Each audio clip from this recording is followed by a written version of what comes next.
Old pension scheme good news 2024।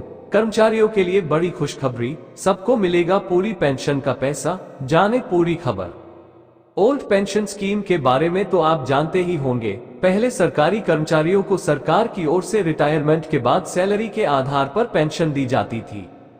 पिछले कुछ समय से ओल्ड पेंशन स्कीम को फिर से लागू करने की मांग की जा रही है, जिसके लिए पूरे देश में राष्ट्रीय स्तर पर मांग की जा रही है। खासकर जब चुनावी मौसम आता है तो इसकी मांग और बढ़ जाती है।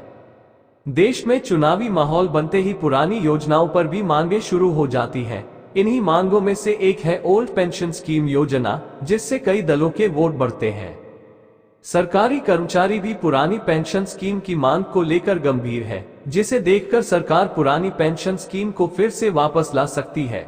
शायद आपके मन में ये सवाल भी आ रहा होगा कि लोग न्यू पेंशन स्कीम को छोड़कर पुरानी पेंशन स्कीम की मांग क्यों कर रहे हैं। हो सकता है कि पुरानी पेंशन स्कीम में कर्मचारियों का फायदा ज्यादा हो, इसलिए हमें पुरानी पेंशन स्कीम के बारे में जानना जरूरी है।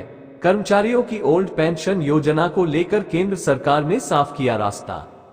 कर्मचारियों के लिए बड़ी खुशखबरी। सरकारी कर्मचारियों को साल 2000 से पहले रिटायरमेंट के बाद पेंशन दी जाती थी, जो सरकारी कर्मचारियों के भुगतान के हिसाब से दी जाती थी, और कर्मचारियों की मृत्यु के बाद उनके परिवार को भी पेंशन की सुविधा दी जाती थी, जिसे पुरानी पेंशन स्कीम या पुरानी पेंशन स्कीम कहा जाता है।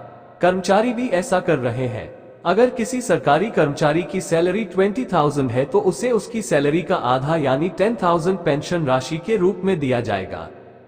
पेंशन योजना के तहत सरकारी कर्मचारियों को रिटायरमेंट के बाद पेंशन के रूप में राशि दी जाती है।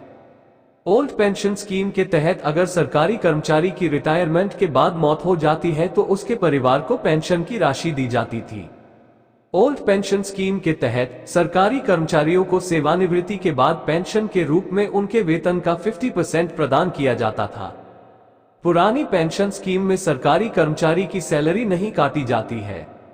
ओल्ड पेंशन स्कीम के तहत एक सेवानिवृत्त सरकारी कर्मचारी को 20 लाख रुपए तक की ग्रेच्युटी दी जाती थी।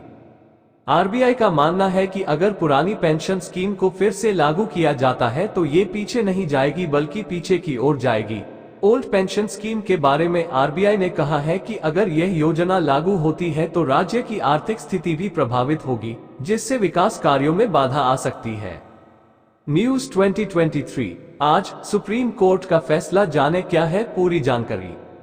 इस वीडियो में आपको ओल्ड पेंशन स्कीम के बारे में विस्तार से बताया गया है। इस तरह आपको नई पेंशन योजना के बारे में भी पूरी जानकारी होनी चाहिए, इसलिए इसके बारे में कुछ जानकारी प्राप्त करें। भारत सरकार ने 2004 की शुरुआत में नई पेंशन योजना शुरू की। शुरुआत में ये योजना सरकारी कर्मचारियों के लिए शुरू की गई थी, लेकिन 2009 के बाद इसका दायरा बढ़ा दिया गया है और निजी क्षेत्र में काम करने वाले कर्मचारियों को भी इसका लाभ दिया जा रहा है। इस तरह आप ये भी समझ सकते हैं कि टियर 1 और टियर 2 दो तरह के अकाउंट होंगे। एनपीएस की न्यू पेंशन स्कीम के तहत कर्मचारियों को 1.5 लाख रुपए का टैक्स बेनिफिट मिलेगा। इसके लिए हर महीने सैलरी से पैसा कटता है और रिटायरमेंट के बाद मिलने वाले पैसे पर इनकम टैक्स भी लगता है। अगर पुरानी और न्यू पेंशन स्कीम के बीच तुलना करें तो कर्मचारियों को पुरानी पेंशन स्कीम में फायदा मिलता है। सबसे बड़ा फायदा ये होता है कि सैलरी से पैसा नहीं कटता, जिसकी वजह से पेंशन की रकम भी ज्यादा होती है और पेंशन में कोई टैक्स नहीं लगता है।